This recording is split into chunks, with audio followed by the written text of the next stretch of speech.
Black marble floors, footsteps echo through the villa. Velvet on the drinks, chrome handles on the Skrilla. Ghost in the driveway, tent darker than a secret. The grill splash once, whole room going speechless. Nights been sleepless, they're throwing shit together like a genius. The blade steady cutting up the block to feed the demons. Got many reasons why I feed the fiendish every season. Treat the deck like a salt shaker, leave the street season. I'm a cut product, no additives in the mixture. A brick of pure troops sitting heavy in the picture. Most of these cats airbrush, painted for the camera. I'm rust on the steel, scars baked into the character. Fur collar hanging off the shoulder like a king cake. Old money habits, new money in the briefcase. Cigar smoke curling through the chandelier crystals. Every move has been deliberate, never accidental. Realest fingerprints left behind on the evidence. Realest cracked knuckles earned through fades and experience. Raw like the ocean when the hurricane's spinning. No filters on the water, just survival and ambition. It's the real raw and uncut special. Change the channel if you can't fuck with my level. I keep the block hot enough to twist every metal. The shit I spit is cold enough to scare off the devil. They said don't be a menace, but I'm not in South Central. The boys from my hood moving on presidential. The all black master match the gad in the Hellcat. Keep a fat stack for when my shorty go mental. Hey, what's going on, everybody? Welcome to the Real Raw Uncut podcast, where we have uncut conversations for the culture. I'm your host, Rels, and tonight I'm joined by a very special guest. He is the BRONX principal of CES 55, Louis Torres. How you doing? Everything's great, brother. Nice to be on your show. Man, thank you for being my guest, man. I've been trying to get this done for a while. I'm glad we were able to finally get this connected. Yeah, it's good when, there's no school, so it's easy. Yeah. So before we get started, how has summer been for you, not having to deal with the school life for a couple of weeks? Because I'll be honest with you, I feel like this summer has went by real fast. It's like already August, about to go into September. How has it been? Have you been able to kind of like relax a little, be able to enjoy your summer for the most part? Yeah, I mean, it's always work, right? So as long as I'm awake and I'm alive, I'm going to be working. We're going to have a lot of time to rest when it's time to go from this planet, right? So I try to put in as much work as possible. So even though I'm on vacation, I'm always working, man. I'm getting ready for my back to school event, which is September 19th. We opened up the new music studio at the school, and people have been reaching out to me for that. And I'm also supporting with the new hip hop high school, the BRONX Hip Hop High School that's about to open in the Bronx. Okay, that's what's up. We'll touch into that as we go along. So first, let's start from the beginning from you. How does it feel, to be a principal in the Bronx, considering that you grew up in the Bronx? And how has education changed from when you were in school till today? Yeah, I mean, I lived in Bronx all my life. I'm 55 years old right now. I'm gonna be 56. Been the principal of CS 55 for over 23 years, and it's been amazing. It's been an amazing trip to be the principal in the Bronx, not too far from where I grew up on Soundview, and just it's been amazing. It's been an amazing trip. Education has changed a lot because when we were growing up, we didn't have to deal with a lot of the challenges that we face now with technology and everything else that's going on in the world. And, a lot of these children also had to go through the pandemic. So a lot of stuff that we didn't see when we were growing up, these children faced every day. Yeah, absolutely. Matter of fact, how difficult was it during the pandemic era, as opposed to, and like, how was that adjustment period when it was time for kids to actually come back into school? Yeah, so there's a New York Times documentary that they did on me. I was I think I'm the only principal that was followed during the pandemic. They did a whole documentary. It was 32 days where they were following me, and basically I was battling to try to keep my building open while all the schools were shutting down. I was still battling. I'm a community school with a hospital in the building, and I tried everything in my power to keep the school open, but it became harder and harder. And I think the turning point for me, where I really saw the devastation, was when my gym teacher passed away due to COVID. Yeah, I can imagine. Especially somebody that meant so much to a school, right? And then pass away. It's like it kind of just puts different things into perspective. Absolutely.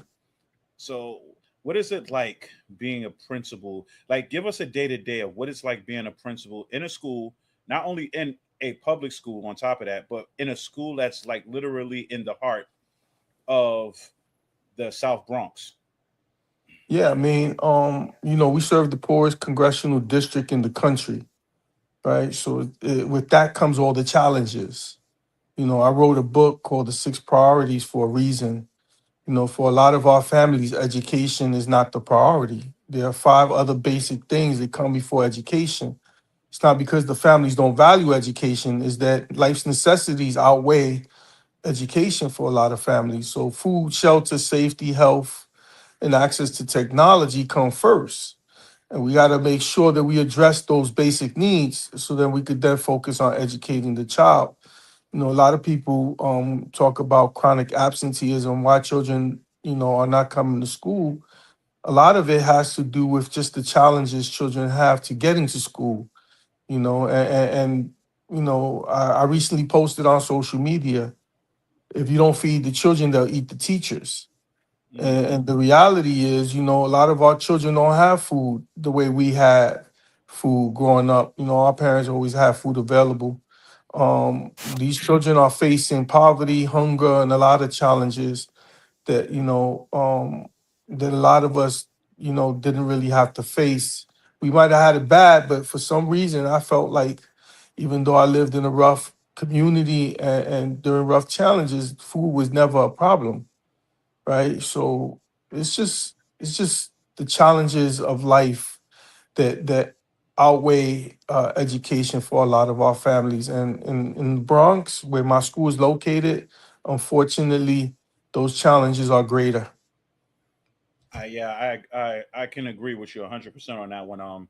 I actually live right across the street from 55. I actually went there when I went there for kindergarten. I only went there for 1 year. I was I think 5 at the time. I'm 44 now, so that was a long time ago.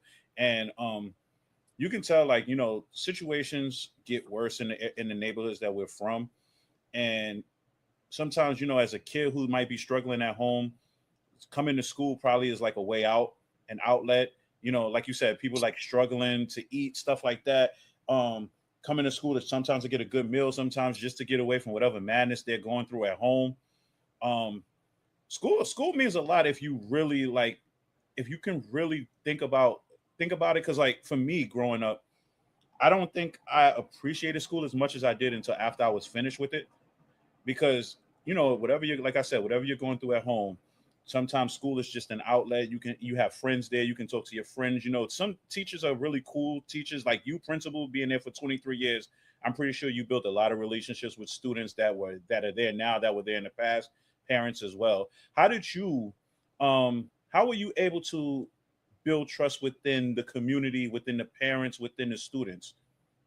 Yeah, I mean, I run the school as a true community school. Right now, I have over 21 former students and parents that work in the school Mm, and within the Department of Education. We created a pipeline to jobs. Like, school has to have some purpose in people's lives. Parents have to have some benefit to them as well, right? The more the school benefits the community, the more the school is about the community, the more the school involves the community, the easier my job becomes and the more impact I could have, right? The fact that 21 former students and parents actually work in the school system and work in my school. I have teachers, I have school aides, paras, tutors, all working in the school building. These were former students of mine and parents. So when you create an environment where the community is welcomed, and when you create an environment that reflects the community it serves, I have over 99% of my teachers and staff are the Black and brown. Not many schools have that.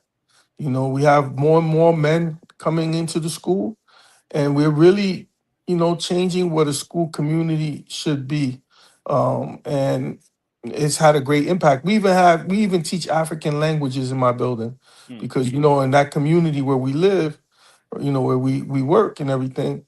um, it's mostly African now coming in. Mhm. So why not have African languages? So the more you create a school that the children want to come to, that families want to come to, the easier it is to get the buy-in of the community. And being there 23 years, now I have grandkids of former students coming to the building. It's crazy. So it's just an amazing thing to be part of it, and to create a community school that's truly a community school, and that's what helps. But the greatest prize I have is when I got that first teacher. There was one of my former students working in the building, and now I have three, and we have a pipeline now where we're gonna have 4 or 5 in the next couple of years, teachers who actually were students in the building. That's dope. That's dope. What do you think it means for a student, specifically a black or brown child, to come into a school like 55 and see teachers, see paras, see principals that are just like them? How do you think that impacts a student in terms of wanting to learn and wanting to be successful in life? Yeah, I mean, growing up where I grew up in a black and brown community, right? And I think I only had one black teacher until I got to high school. Mm, All my teachers were white, until I got to high school. And I really never aspired to go into education because I really didn't have those role models or people who I could see doing the work that I could aspire to be. Right? So what I try to do is I try to create as many opportunities and pipelines for our children to aspire to be something in life. Not everybody's going to go to college, but everybody should be a productive citizen, right? And if they seeing teachers, school aides, paras, tutors that look just like them, then maybe you know what? They might choose that career path for themselves. I also have a student who went on to play professional basketball and he's still playing overseas. Students can become basketball players. This whole idea that we need to push away from sports. No, we need to keep the sports going. We need to create all types of pathways for our children to be successful. Again, now every child is going to go to college, but every child should be able to aspire to be somebody productive and be a productive citizen in this world. absolutely. And then, when it comes to sports, I see that when it comes to 55, sports is important because I can actually see from my window, like yeah, when you do like Saturday events for the kids, like you have like the soccer field, like the whole. Okay, so when I grew up, that 55, like the schoolyard in 55 does not look how it looks now at Hmm. all. Like it was like all hardwood, like all ground. Now it looks like a mini soccer field over there. So Hmm. how how how does it, like, how do kids feel like when they see like the renovation of the schoolyard get turned into something that's just more than just gravel and concrete? Absolutely. I mean, we want our children to have the same resources that a child in a more, affluent community has. Why can't our children play on turf fields? Why can't our children have lighted fields? Right. So that was one of the things I've been focusing on at the school is creating a school environment that's not a prison, it's a school, right? So we have turf soccer fields that we got through Street Soccer USA, which is FIFA quality turf. We have it fully netted. It's completely surrounded. It has lights, and we're about to put a bubble over it. So soon you won't even be able to see the field because it's going to be a bubble over it, just like what you see in those private Mm-hmm. tennis courts. We're about to put a bubble over it. And then the basketball court that's there was donated by Desi Rodriguez, who was a former student of ours who wound up playing basketball overseas. He plays overseas now, but he was playing with the Clippers for a little bit of time, and he donated that basketball court. Now the basement of the school you won't recognize because the basement of the school was the cafeteria. The basement of the school now is the music studio that we just built in collaboration with Windows and Hip Hop. And thanks to Vanessa Gibson and Ruben Diaz for donating that music studio. We have a full recording studio. I mean, this is the state of the art studio that a Jay Z would record in. Dope. You won't even recognize the auditorium no more because we just did a $2 million upgrade to the auditorium, where now we have what is called a video wall. So it's a $450,000 wall that's actually 148 screens that become Mm. one big screen when you see it. Oh, Then that's on the fourth floor, we have the aeroponic farms. In the front of the building, we have farms, and we even have chickens that lay eggs in the front of the building now to help feed the community. And we moved the cafeteria to the first floor.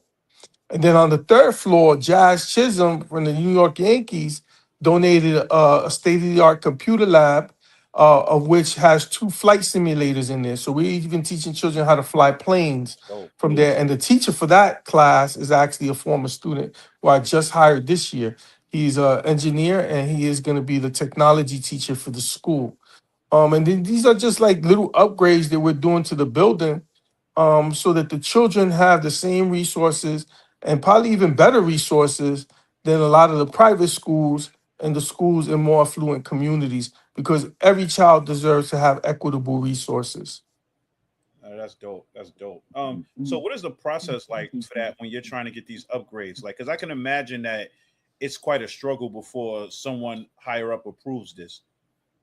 Yeah, I mean it's what I teach principals, because I don't only get it for myself, I also help schools across the whole city Hmm. get these resources too as well. So over the last 11 years, say I've been part of getting over $90 million invested in schools for projects. It's all about being a hustling beggar. You know, I grew up around a lot of hustlers in my life and a lot of people who, knew how to get money. I seen it, and I learned from them. And hustling is not always bad, right? There's good hustling if you're doing it for the right reason, right? So I hustle and beg for my children because it's not about me. I don't care about asking for anything from anybody for my students because it's not for me. So I'm a beggar and I'm a hustler. And then the squeaky wheel always gets the oil, right? So you got to go out there and you got to put in the time. And for 23 years, I put in a lot of time. And over that time, I built relationships and partnerships. And that's what this world is all about, right? Everything is about who you know and how you make people feel, and building respectful, beneficial relationships.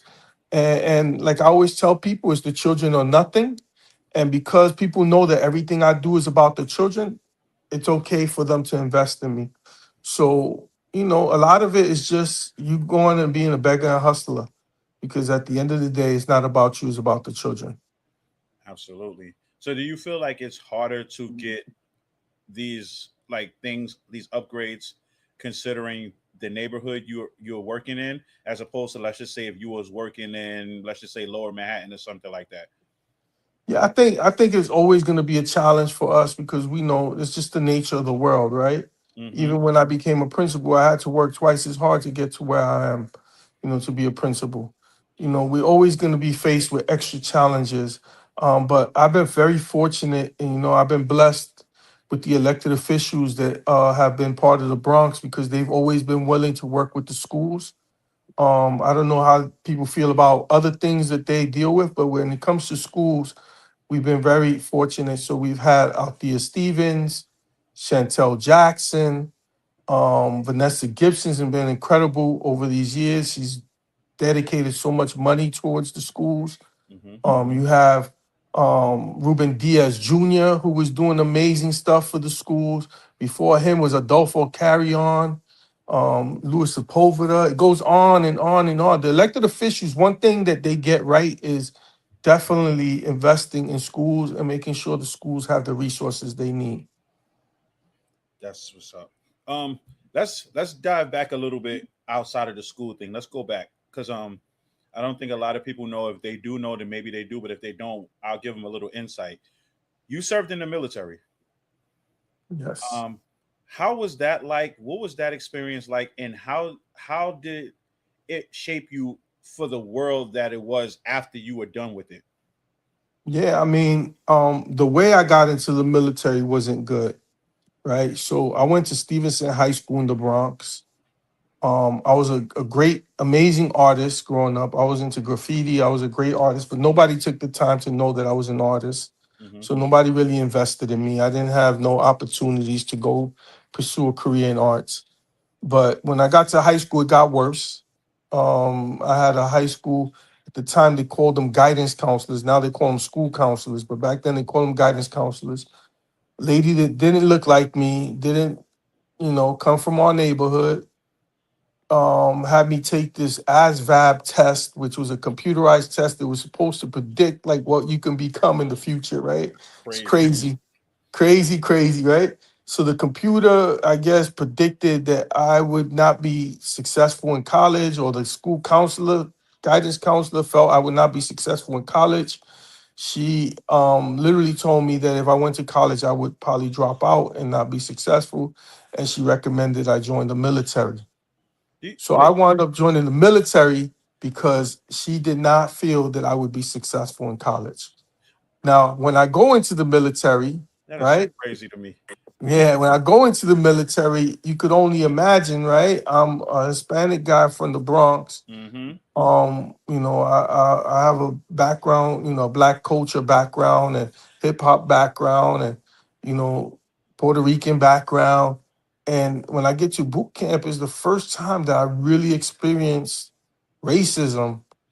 It was tough. They were making jokes about me, how I look, how I talk, how I am. And I really didn't think I was going to be able to finish boot camp, but I stuck it through and I was very successful. So when I get out of boot camp, Desert Storm happens right away. Wow. And I get called up to Desert Storm, and I'm 19 years old, going to be 20. And here I am about to be shipped off to war, and I'm sitting in Camp Pendleton, California, doing desert training, getting ready to go fight a war. And thank God, the war was over before they sent me. But I started to reflect a lot. I said, yo, I left my neighborhood thinking I was gonna make a better life for myself. And here I am in a position where I could lose my life. Mm-hmm. I gotta make sure when I come back that I not allow for what happened to me to happen to another, young man or young woman in this world, because nobody should ever tell us what we can and cannot be in life. And that started my journey in education. I wound up going to Hostos College. I worked there for a little bit. I was very successful, and I wound up getting 4 college degrees to prove the guidance counselor wrong. And it was just that motivate. The greatest motivational speaker in my life was the guidance counselor who told me I would never be successful. That's crazy though, because you turned that into motivation. Imagine how many people who thought they would have had a successful life had that same machine and that same guidance counselor tell them, and just totally their lives probably just spiraled down because they thought they would amount to nothing. Or got killed, right? Got killed going out to war, fight a war and then get killed. Now, again, I love the military life that I lived. I love the benefits that I got from it. I just don't like the fact that I was pushed into it. It should have been something that if I wanted to do, Mm-hmm. I would have did. But as a young man, your brain is not where it needs to be yet, and you're trying to find your purpose in life, and you have somebody who you viewed with a high level of respect and you trusted, telling you that this is the best thing for you. I thought I was doing the best thing for myself. In the end, it worked out great, not because she helped me. It was more because she um, tried to put a block on me, and it just made me stronger. Mm-hmm. And that's the good thing about being strong-willed, because, like I said before, that could have went the other way. That could have totally went the other way. Like Absolutely. I so, could have been buried, brother. We yeah. wouldn't be having this talk tonight, right? Who knows? And 55 probably wouldn't be where they at right now either. Absolutely. It's just the way the world works, right? And this story is not very unique. You hear Kobe Bryant talk about that in his life. LeBron James talks about it. A lot of people talk about similar things where people were saying that they couldn't do certain things. Even look at Brunson, right? People say he wouldn't be a successful point guard in the Yeah. NBA and People say he all won this a stuff. championship. Yeah, he's too short or whatever. People are always criticizing us. And one thing I learned is, we got to be stronger and we got to be more knowledgeable when people are trying to sway us a certain way. And you know, I always say, uh, uh, good enemies are better than. I mean, what is it? Real enemies are better than fake friends, That's a fact. That's a fact. right? Because at least you know where they're coming from. Hmm. That's a fact. Um, so with that being said, what is the biggest thing that the military life taught you when it came to becoming a principal in a school, especially in a principal in a school in in the area that we're in? Yeah, I mean, that's one thing that I can say is that I don't think I would be as successful as a principal had I not had some of the experiences I had in the military and growing up. You know, I gained thick skin, right? That's why I make sure my own children went to public school Mm, because I want my children not to be afraid to go to any neighborhood. Like I could go into the project buildings and not be afraid to go in the staircase and the elevator or be in the Chinese spot on the corner and order chicken wings and French fries. You know what I'm saying? I could do that. You know what I'm saying? And I could also go to Gracie Mansion and sit with the mayor and have a conversation with the mayor. Like I have created uh myself into someone that could be in any environment and be successful. Not everybody can do that. Not every principal can walk into the projects and take the elevator, you know, even if it's piss infested or whatever, and take the elevator to the fifth floor and go visit a grandma and feel comfortable and not afraid for his life. You know, I just was blessed with the life that I had to live and the challenges I faced, and it just made me very strong and provided me thick skin so that there's nothing, no challenge that can be brought to me that I can't overcome.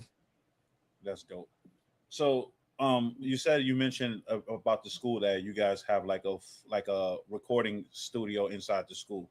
How important do you think music is to kids nowadays? Yeah, I mean it's about jobs, right? Mm-hmm. We know that the hip hop industry is $1 trillion industry by now, right? Because it used to be $1 billion. Now it's probably in the trillions by now. Mm-hmm. Um, but it's not all about just the musicians. It's about, you know, the engineers behind the music, you know, the recording studio technicians. It's the lighting, the sound, the managers. Is every job and career that could come out of having a music studio in a building.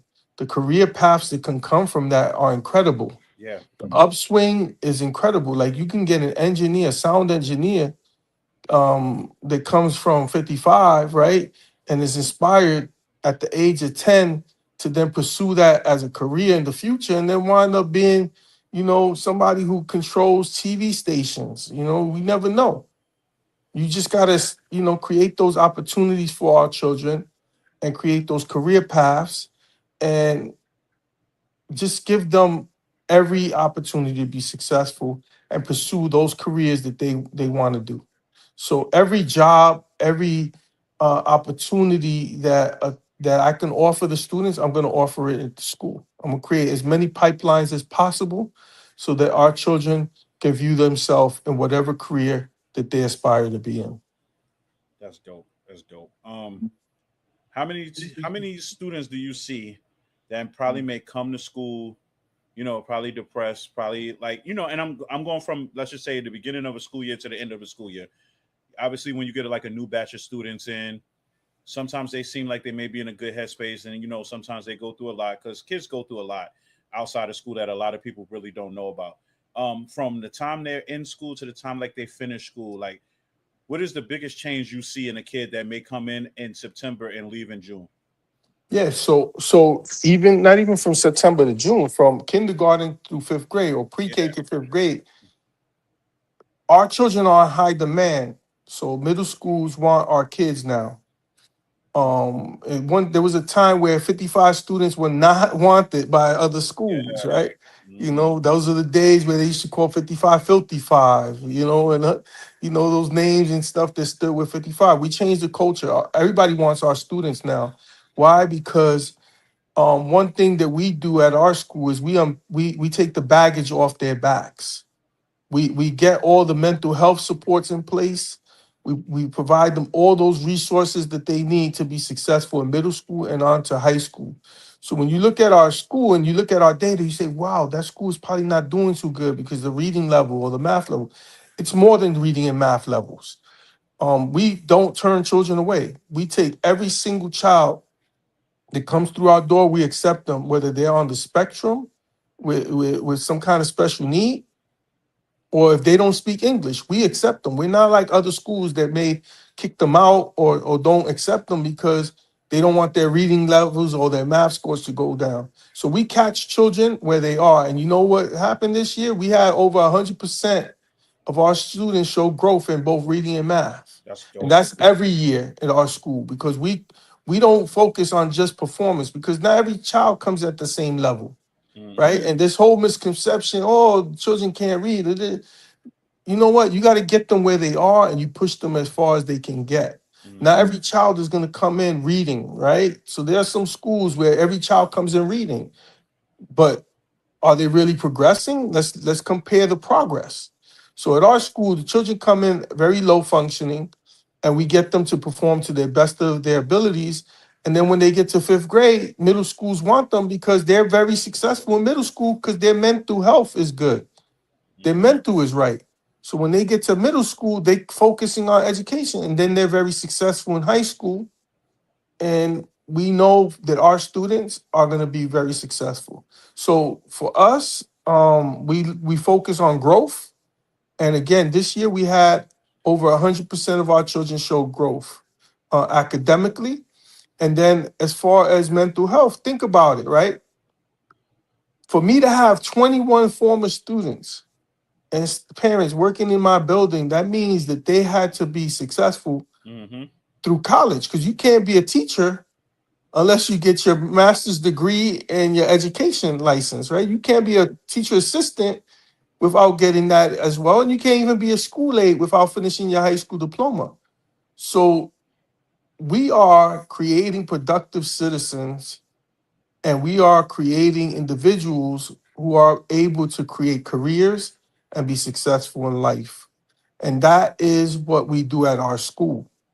And, at the end of the day, when a student walks into our building, the goal of our school is to make sure when they leave us, they are better than when they got there.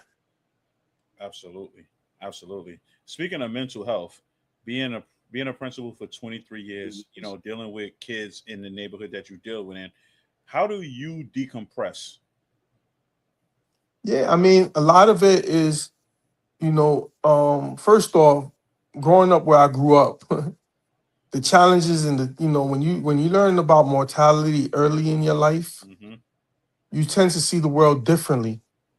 You don't stress things. You don't stress the little things in the world because you realize that this life is too short to be stressing stuff. So just knowing that from when I was 18, 19 years old, I realized how blessed I am just to wake up in the mornings. That gives me a lot of the energy and motivation. That's why when I started off by saying that, I'll rest and I'll get sleep when, my days are over. I don't get tired. Honestly, I feel like I've gained more energy now than when I first started in the education field. And a lot of it too is over time you become comfortable, Mm-hmm. with discomfort, and you become comfortable with the stress. You become comfortable. I almost crave a lot of that stuff Mm. at this point because it's become so part of my nature that I like when I'm on vacation, I'm like, yo, I go wipe a table down if I have to, if I go to a restaurant. Like, yo, I feel like I gotta be always doing stuff. It's just the way you train your mind. And two could been the military as well, right? You know, military, you working late hours. And then when I worked in the college too, I was working late hours. And then to go into the Department of Education, now New York City Public Schools, and you get so many days off and you get all of these, perks.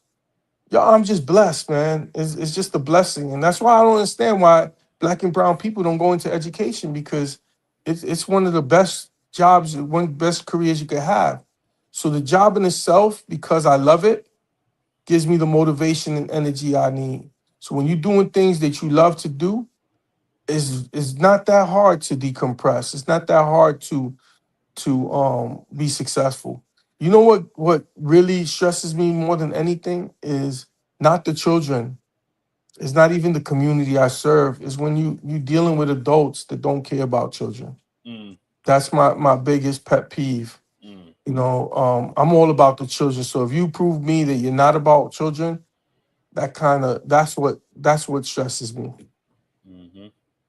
Yeah, yeah. Especially if you're fighting hard for them and they're not really trying to, or they're giving you the bare minimum because you could tell that they really just don't care about it. Yep, Yeah. exactly. So you have an event coming up. Yep. Talk to us about what the event is about. Well, I have a few events coming up, but the one that's coming up September 19th is our back to school event. So it's probably the longest standing back to school event. Before people were giving away book bags and before all these school parties, we were doing it. We were the ones I pretty much feel like I was one of the founders of this whole movement of book bag giveaways. Hmm. Nobody was giving away book bags back then. Nobody was doing sneaker giveaways. Nobody was doing none of that stuff. So about 20 years ago, I was doing this stuff.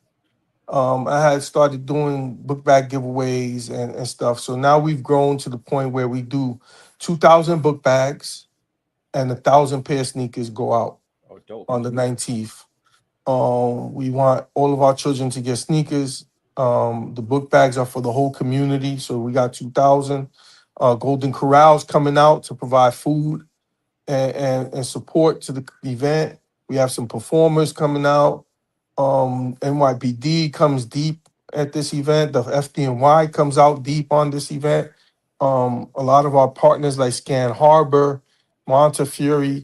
It's just if you think about a block party, it's probably one of the biggest block parties you'll see in the Bronx. Hmm. We close off Park Avenue. There's a stage, and it's just the whole block is full of vendors, games, fun, food. It's just a great way for our students to celebrate together with the community and get sneakers, book bags, and a lot more. And every year it gets bigger and bigger. This year we're expecting over 3,000 people to come out like we've had in the past. Hmm. And it's just an amazing event. And we're just gonna keep doing this because this is what it's about. But yeah, it's amazing that to see that almost every school now has a book bag giveaway or some kind of celebration. And I remember there was a time where we were the only ones doing it. Yeah, I think that's dope though, because like, although even if they are following the model that you're following, it's still a good thing because they're still giving away stuff to kids in the neighborhood. So a kid Yep. might be struggling to buy a book bag, or a parent might be struggling to buy a book bag for a kid. At least you can come here and get a book bag. Yep. And I don't hate on anybody. Like I want everybody to win. Hmm. So I'm so happy the schools are able to do it. And if they have challenges doing it, they always reach out to me and I help them get resources. The New York Yankees do book bag giveaways. It's just an amazing thing to see that no child goes without a book bag these days. Growing up on Eldon Watson, my father, before, when we were growing up, he would throw block parties. Hmm. He felt that, the block party was a way for the community to come together and join, and people always talk about, oh, hip hop was started by this person, that person. Listen, I remember in the 70s, my father was throwing block parties, Elder and Watson. We had DJs who were black and brown. We had break dancers who were black and brown, graffiti artists who were black and brown. Everybody was together in the Bronx. So when we hear all this division stuff going on, I'm evidence of somebody who grew up during that time. And we saw how our black and brown communities came together and we were doing some amazing stuff together. Yeah, that's dope. That's dope. Like just the whole giving back to the community. You know, it's nothing like a kid who might feel like like ashamed or whatever because maybe they might not have a book bag like their classmate. So to be able to know that you can get a book bag and go into school and you don't feel like you're the outcast, like that's a good thing. Like these school giveaways and schools giving back to the community is the best thing that can happen for a neighborhood, especially a neighborhood where it has poverty in it, because now you give the kids the confidence to want to come to school. You give them the belief that, like you said, when you go into the school and they see a teacher that looks just like them, now they feel confident enough to know that they can be able to do that too. Because it's hard Yeah. for a kid of black and brown to go into a school and see, let's just say, a white teacher, and that all their teachers are white. They don't see somebody like them who they may feel like don't struggle like they do. And don't get me wrong, you have some amazing teachers that don't look like them. Oh, They absolutely. come into our neighborhoods and go all out for our kids. But it's always nice for our children to also see role models. And we also do the sneaker giveaways because you don't want children to feel like they have to compete, with having old sneakers, right? So if they have good sneakers on their feet, they can play in the sports, they can feel inspired and motivated that they have good sneakers on their feet. So it's just an amazing thing that's going on right now. And I'm just so happy that it's taking off to the point where every school is doing it. Absolutely. So yeah, we're gonna about to close out on this Yep. interview. Once again, I want to thank you for being my guest. And I usually close out every interview with the same question. So, with you doing everything you've done for the past 23 years and beyond, um, the stuff with with being in the military, growing up, in a hood that you grew up in, you with everything that you accomplished now, what would you now at your older self tell your younger self? Yeah, I mean, I would tell my younger self, be and do whatever you want to do.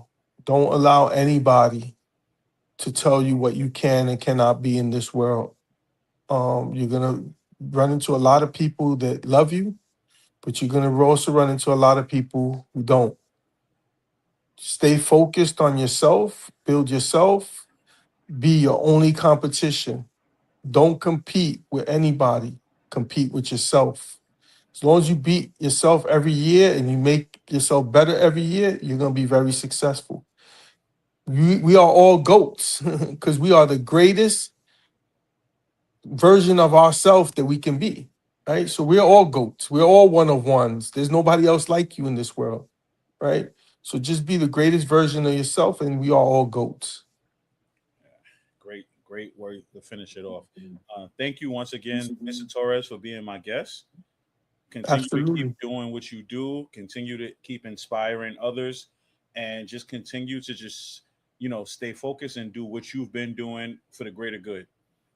Absolutely. I hope to see you on the 19th, brother. I would Come out. definitely try to get out. It's only a quick walk around the corner. So, all right, man. Take it easy, man. All right, brother. Have a good night. You too.